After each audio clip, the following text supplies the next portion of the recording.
दोस्तों, अगर आपको वृद्धावस्था पेंशन का लाभ लेना है तो क्या क्या डॉक्यूमेंट्स अनिवार्य होते हैं मैं आपको बताऊंगा। यानी कि दोस्तों, आपका जो डॉक्यूमेंट्स है वो रंगीन पासपोर्ट साइज की फोटो होनी चाहिए, इनकम सर्टिफिकेट होना अनिवार्य है, यानी कि आय प्रमाण पत्र होना चाहिए। अगर बात करते हैं दोस्तों एज के सर्टिफिकेट में आप लोग अपना आधार कार्ड डाल सकते हैं, दे सकते हैं। इसके बाद दोस्तों बात करते हैं बैंक पासबुक की, और एक मोबाइल नंबर होना अनिवार्य है। ये दस्तावेज लगते हैं। चलिए दोस्तों देखते हैं कैसे फॉर्म अप्लाई करेंगे। दोस्तों, आप लोगों को गूगल के सर्च बार में SSPYUP.gov लिखकर सर्च करना होगा। जैसे ही आप दोस्तों इसको लिखकर सर्च करेंगे तो आप लोगों के सामने उत्तर प्रदेश पेंशन पोर्टल जो कि दिखाई दे रहा होगा, लिखा SSPUP.gov.in, इसका पेज खुल जाएगा। दोस्तों जैसे इस पर क्लिक करेंगे तो आप लोग एकीकृत सामाजिक पेंशन पोर्टल उत्तर प्रदेश, इस पर ओपन हो जाएंगे। कुछ पॉपअप आएगा, उसको आप यहाँ से हटाएंगे। यहाँ से आपको लिखा दिखाई दे रहा होगा पेंशन पोर्टल के सामने होम का जो एक सेक्शन है उसके आगे है वृद्धा पेंशन। दोस्तों आप लोग जैसे ही इस पर क्लिक करेंगे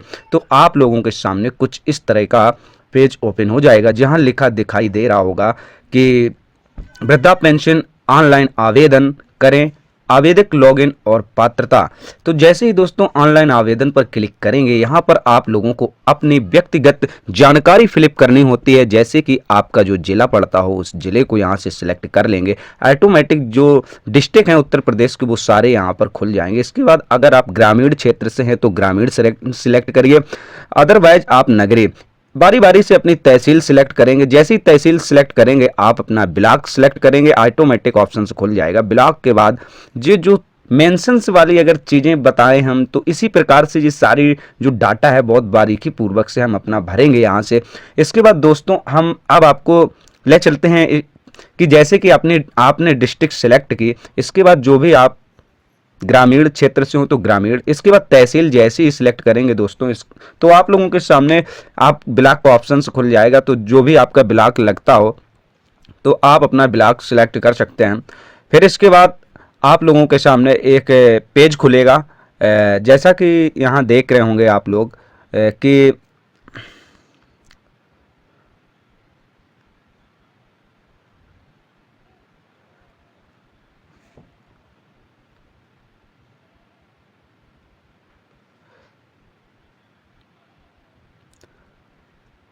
तो दोस्तों यहाँ से बारी बारी से अपनी डिटेल डाल देंगे।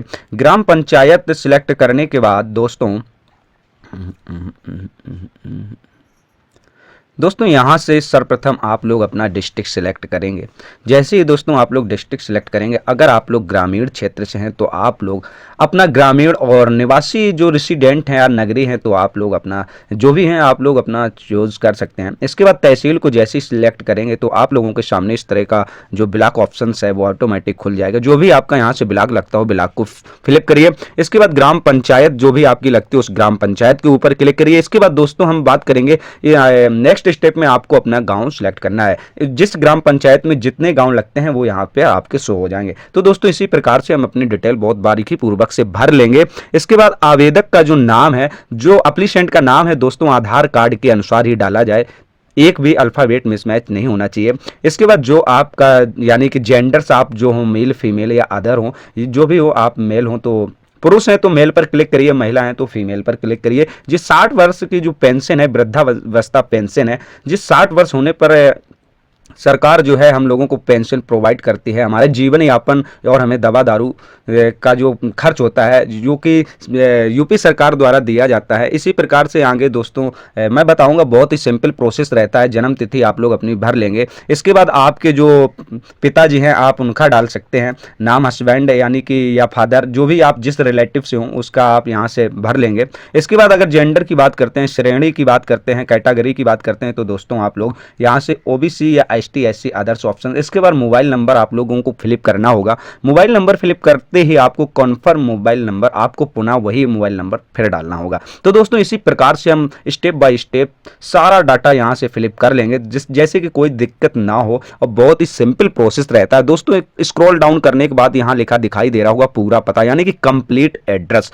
जो भी आपका एड्रेस लगता हो दोस्तों यहाँ से आप उस एड्रेस को यहाँ से फिलिप करेंगे। एड्रेस फिलिप करने का सिस्टम विलेज, विलेज के बाद दोस्तों आएगा अपना जो डिस्ट्रिक्ट लगता हो डिस्ट्रिक्ट डाल दीजिए, या पोस्ट है पोस्ट डाल दीजिए, तो विलेज पोस्ट डिस्ट्रिक्ट, इसी प्रकार से दोस्तों आपको एड्रेस फिलिप कर लेना है। फिर इसके बाद बैंक का विवरण डालना है। जो बैंक का विवरण है दोस्तों, आप बैंक का नाम सिलेक्ट करिए, जिस अकाउंट को आप ऐड करना चाहते हो अपना 60 साल पेंशन भरने के टाइम, उस अकाउंट को यहाँ से सारी बैंकों की लिस्ट खुल जाएगी, आप उस बैंक को सिलेक्ट कर लीजिए। इसके बाद दोस्तों बैंक शाखा नेम, तो जो भी दोस्तों यहाँ पर आप लोगों की शाखा नेम हो, जहाँ आपकी ब्रांच हो, यहाँ से सारे नाम आ जाएंगे।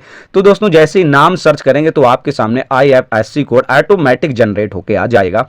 तो इसी प्रकार से दोस्तों यहाँ हम देखेंगे कि अकाउंट नंबर हम लोगों को डालना है। जो भी आपका अकाउंट नंबर हो वो यहाँ से आप लोग फिलिप करेंगे। इसके बाद पुनः अकाउंट नंबर दर्ज करना है, कहीं कुछ गलत अंक तो नहीं हुआ है। तो दोस्तों देखो यहाँ पे IFSC कोड की बात करें, ऑटोमेटिक जनरेट हो जाता है।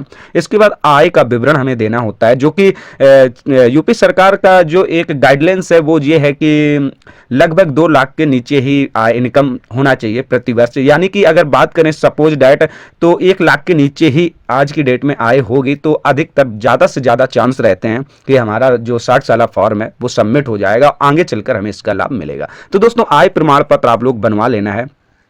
इसके बाद दोस्तों आय प्रमाण पत्र का जो एप्लीकेशन नंबर है वो डाल सकते हैं। इसके बाद आय प्रमाण पत्र का जो भी सर्टिफिकेट नंबर यहाँ से दोनों डाल देंगे। इसके बाद अगर दस्तावेज की बात करते हैं, डॉक्यूमेंट की, तो डॉक्यूमेंट की बात करते हैं फोटो अपलोड, यानी कि अगर 20 KB की हमारी एक रंगीन पासपोर्ट साइज आकार की फोटो होना चाहिए। और चूज फाइल के सेक्शंस पे जाके यहाँ से हम अपना चूज कर सकते हैं। अगर ये आय प्रमाण पत्र जो आयु प्रमाण पत्र है दोस्तों, यानी कि एज, तो एज सर्टिफिकेट आप लोगों को अपना आधार कार्ड यहीं से अपलोड कर देना है, जो कि मिनिमम मैक्सिमम साइड दोनों होता है 200 KB होना ही होना चाहिए। ज़्यादा मिनिमम हो जाएगा, फाइल का साइज छोटा हो जाएगा। इसके बाद दोस्तों यहाँ नीचे लिखा दिखाई दे रहा होगा डिक्लेरेशन, डिक्लेरेशन के ऑप्शंस पर ये सारी जो एक सूचना दी हुई है इसको हम पढ़ लेंगे कि हाँ मैं घोषणा करती हूँ मेरे द्वारा भरी गई जानकारी पूर्णतया सत्य और यथार्थ है। इसके बाद दोस्तों हम कैप्चा क्लिक करेंगे।